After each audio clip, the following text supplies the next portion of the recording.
বন্ধুরা কেমন আছো তোমরা সবাই? আশা করি ভালোই আছো।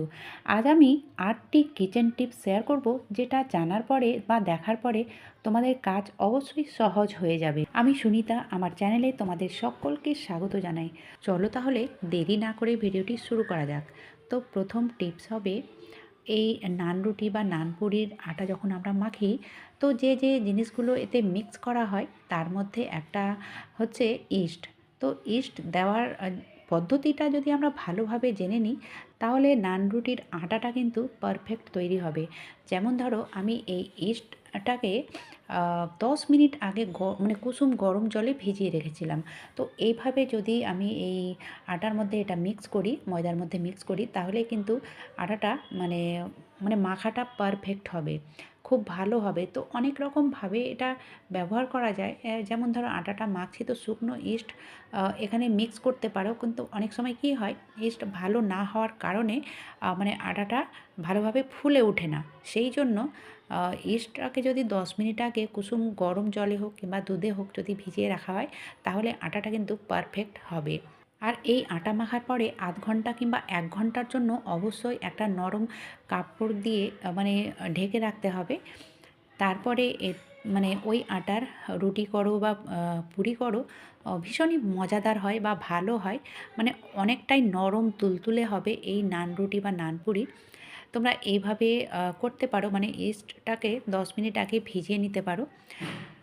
চলো তাহলে দেখে নেওয়া যাক পরবর্তী টিপস। তো পরবর্তী টিপস হবে এরকম ধরনের থালা বাটি যখন আমরা মানে ব্যবহার করি, ব্যবহার করার পরে এটা ধরো এখন আমি মানে খাওয়া দাওয়া হলো, তারপরে এটাকে যদি রেখে দিই, পরিষ্কার ধোয়াধাই না করে যদি রেখে দিই, তাহলে এটা কিন্তু ভেঙে যাওয়ার সম্ভাবনা থেকেই যায়। তার থেকে ভালো এটা ব্যবহার করার সঙ্গে সঙ্গে যদি আমরা 5 মিনিট টাইম বার করে এটা ধুয়ে মুছে যদি রেখে দিই, তাহলে কিন্তু ভেঙে যাওয়ার কোনো মতেই সম্ভাবনা থাকবে না। তো অবশ্যই এরকম ধরনের, মানে যেখানে রিস্ক রয়েছে যে এটা ভেঙে যাওয়ার সম্ভাবনা আছে, তো এই কাজগুলো আমাদের সঙ্গে সঙ্গে করে নেওয়া উচিত। তো যাই হোক, আমি জাস্ট তোমাদের আইডিয়া দিলাম, বাকি তো তোমাদের ইচ্ছে। তো পরিষ্কার পরিচ্ছন্ন কার না ভালো লাগে, আর সঙ্গে সঙ্গে যদি করে নেওয়া হয় আর তার তো কোনো তুলনাই হয় না। তো যাই হোক, এই টিপসগুলো তোমরা অবশ্যই ফলো করতে পারো। চলো দেখে নেওয়া যাক পরবর্তী টিপস। তো এই বাটিতে যেমন আমি আটা মাখলাম, এটা যদি আমি এখন রেখে দিই এমনি, তাহলে কাজটা কিন্তু ডবল হয়ে যাবে। কারণ আটাটা যদি শুকিয়ে যায়, তাহলে এটা মাজা ঘষা করতে অনেকটা টাইম লাগে। তো অবশ্যই আটা মাখার পরে আর এই বাসনটাতে না জল দিয়ে যদি 5 মিনিট বা 10 মিনিটের জন্য রেখে দাও, কিংবা যদি টাইম নাই মাজার, অবশ্যই জল দিয়ে রাখতে হবে, জল ভর্তি করে। তাহলে দেখবে এটা মাজা ঘষার মানে কোনো ব্যাপারই নেই, সেকেন্ডের মধ্যে মাজা ঘষা হয়ে যাবে। চলো এবার দেখে নেওয়া যাক পরবর্তী টিপস। তো আমরা বাসন মাজার পরে এরকম ঝুড়ির মধ্যে রাখি। তো ঝুড়িতে রাখলে কিন্তু জলটা নিচে ঝরে পড়ে, সে কারণে নিচে কাপড় দিয়ে রাখি। এটা একটা ঝামেলার ব্যাপার। তার থেকেও সহজ পদ্ধতি, যদি আমরা এরকম ফুটো ফুটো ঝুড়ির মধ্যে বাসন রাখি, তো সর্বপ্রথমে কি করব, এখানে একটা প্লাস্টিক দিয়ে দেবো। প্লাস্টিক তো সবার ঘরে ঘরে যেখানে সেখানে পড়ে থাকে। তো একটা প্লাস্টিক দিয়ে দেওয়ার পরে কাপড় দেওয়া কিচেন টাওয়ালগুলো এখানে এভাবে দিয়ে দিতে পারো। আর যদি সেই ঝুড়িটা যদি ফুটো ফুটো না থাকে, তাহলে তো কোনো ব্যাপারই নেই, একটা কাপড় দিলে মানে ভেতরে একটা কাপড় রাখলেই যথেষ্ট। তো তোমরা এইভাবে না প্লাস্টিকের ওপরে কাপড়টা দিয়ে দেবে, তারপরে এই বাসন মাজার পরে এইভাবে রেখে দেবে। তাহলে দেখবে মানে যেখানে রাখো না কেন, জলটা গড়িয়ে যাবে না, এদিক ওদিকে ছড়িয়ে ছিটিয়ে যাবে না। তো এই ছোট ছোট টিপসগুলো কিন্তু আমাদের কাজকে অনেকটাই সহজ করে তোলে। চলো দেখে নেওয়া যাক পরবর্তী টিপস। ভাত রান্না তো আমরা প্রত্যেক দিনই করি, মানে 3 বেলার মধ্যে 1 বেলা তো ভাত রান্না অবশ্যই হয়। তো ব্যাপার হচ্ছে, ভাত রান্না করার আধ ঘন্টা আগে যদি আমরা এই চালটাকে ভিজিয়ে রাখি, সেক্ষেত্রে কিন্তু আমাদের মানি সেভিংস হবে। সেটা কীভাবে? চালটা কিন্তু তাড়াতাড়ি সেদ্ধ হয়ে যাবে। অবশ্যই ভাত রান্না করার আগে আধ ঘন্টার জন্য ভিজিয়ে রেখে দাও চালটাকে। চলো দেখে নেওয়া যাক পরবর্তী টিপস। ডাল রান্না আমরা প্রত্যেকে করে থাকি। তো প্রত্যেকটা রান্না একরকমভাবে করা হয় না, অনেক রকমভাবে করা হয়। তো এইভাবে তোমরা ডালে ফোড়ন দিয়ে দেখবে এর ডালের টেস্ট কিন্তু দ্বিগুণ হয়ে যাবে। তো আমি এখানে দিয়ে দিলাম সর্ষের তেল। সর্ষের তেলটা যখন গরম হয়ে যাবে, তো তারপরে দিয়ে দিলাম পেঁয়াজ লঙ্কা। তো পেঁয়াজ লঙ্কাটা যখন হালকা লাল হয়ে যাবে, তখন এতে দিয়ে দেব টমেটো কুচি। তো অবশ্যই টমেটোটাকে ছোট ছোট করে কাটতে হবে। তারপরে এতে দিয়ে দেব সামান্য লবণ। তো তো এবারে এটাকে ভাজবো। তো কেমনভাবে এটা ভাজতে হবে, তো অবশ্যই ভাজতে ভাজতে দেখবে টমেটোটা সেদ্ধ হয়ে যাবে ঠিক এই রকম। তারপরে আর কি দিয়ে দেবো, ডাল। তো ডালটা আমি আগে থেকে সেদ্ধ করে রেখেছিলাম। তারপরে তোমরা চাইলে এখানে লঙ্কা গুঁড়ো দিতে পারো, ধনেপাতা দিতে পারো। তো এইভাবে যদি ডালে ফোড়ন দেওয়া হয় তাহলে মানে খেয়ে দেখবে এর টেস্ট কিন্তু আলাদাই হবে, ভীষণই মজাদার হয়। এইভাবে মুগ ডাল, মসুর ডাল, ছোলার ডাল, মটর ডাল, যে কোনো ডাল তোমরা এভাবে রান্না করতে পারো। চলো এবার দেখে নেওয়া যাক পরবর্তী টিপস।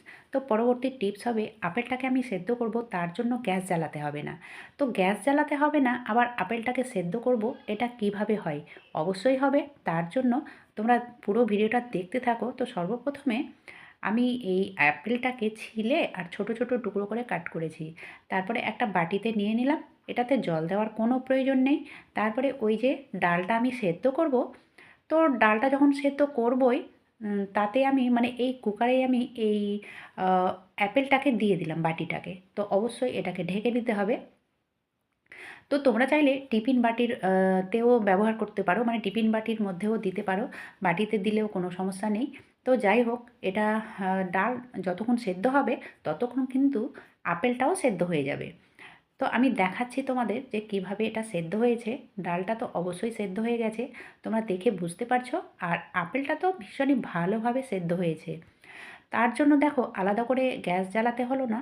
একটা মানে 2 in 1 যাকে বলে। যাই হোক, ডাল সেদ্ধ হলো আর আপেলটাও সেদ্ধ হয়ে গেল। যারা এক্সপার্ট তাদের তো কোনো ব্যাপার নেই, কিন্তু যারা নতুন গৃহিণী তাদের তো অবশ্যই এই টিপসগুলো জানা দরকার। চলো দেখে নেওয়া যাক পরবর্তী টিপস। রান্না করতে করতে যে এইভাবে কড়াইটা পুড়বে না কোনো গ্যারেন্টি নেই, হতেই পারে। কারণ মহিলাদের কাছে শুধু রান্নাবান্নায় কাজ থাকে না, আরও কত রকম কাজ থাকে। তো যাই হোক, যেমনটা আমার সঙ্গে হলো, কড়াইটা কিন্তু পুড়ে একাকার হয়ে গেছে। তো আমি চামচ দিয়ে খোঁটাখুটি করার চেষ্টা করছিলাম, তবুও হয়নি।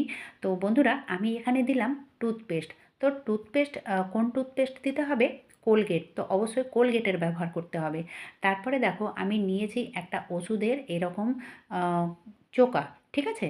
যে ট্যাবলেটগুলো থাকে, তো ওইগুলোর একটা এরকম প্যাকেট নিয়ে নিয়েছি। তারপরে এই কোলগেটটাকে একটু জল দিয়ে পুরো কড়াইটাতে লাগিয়ে দেব। লাগানোর পরে সঙ্গে সঙ্গে ঘষা মাজার কোনো দরকার নেই। এটা ৫ মিনিটের জন্য ছেড়ে দিতে হবে। ৫ মিনিটের জন্য যদি ছেড়ে দেওয়া হয় তাহলে দেখবে মানে গায়ের জোরও লাগবে না, খুব তাড়াতাড়ি এটা পরিষ্কার হয়ে যাবে। তো কড়াইটা পুড়ে একাকার হয়ে গেছিলো, তো একটুখানি টুথপেস্ট দিয়ে দেওয়ার কারণে এটা কিন্তু মানে এতটুকুও সময় লাগলো না, খুব তাড়াতাড়ি এটা পরিষ্কার হয়ে গেছে। তো আমি তোমাদের ধুয়ে দেখাচ্ছি যে কিভাবে পরিষ্কার হয়েছে। না স্ক্রাবার, না তারের মাজনি, না ভিমবার, কিছু লাগেনি। শুধুমাত্র একটুখানি টুথপেস্ট দেওয়ার কারণে মানে ভীষণই চকচকে ঝকঝকে হয়ে যাবে। তোমরা এইভাবে এই টিপসগুলো অবশ্যই ফলো করে দেখবে, রান্নাঘরের কাজ কিন্তু একেবারে সহজ হয়ে যাবে। কেমন লাগলো বন্ধুরা, আর কোন টিপসটা তোমাদের সবথেকে বেশি ভালো লেগেছে অবশ্যই আমাকে কমেন্ট বক্সে জানাও। আজকের মতো এখানেই শেষ করলাম। এতক্ষণ আমার ভিডিও দেখার জন্য অসংখ্য ধন্যবাদ।